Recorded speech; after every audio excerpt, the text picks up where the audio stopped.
Hello viewer, in this video I will show you how to fix ChatGPT photo upload problem. Let's see the solution. Solution 1. Open your phone setting. Scroll down and find out apps. Tap on apps. Now search ChatGPT application. Tap on ChatGPT. Now scroll down, click on ChatGPT storage.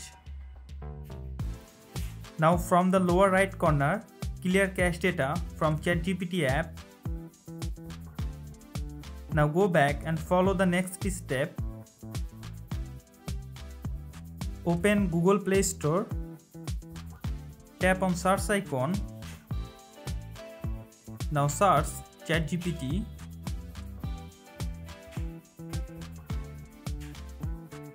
From here, update your ChatGPT application. Now follow the third step. Again open your phone setting. Go to your connection setting. From here, make sure your internet connection is stable. So follow all of these steps to fix ChatGPT photo upload problem.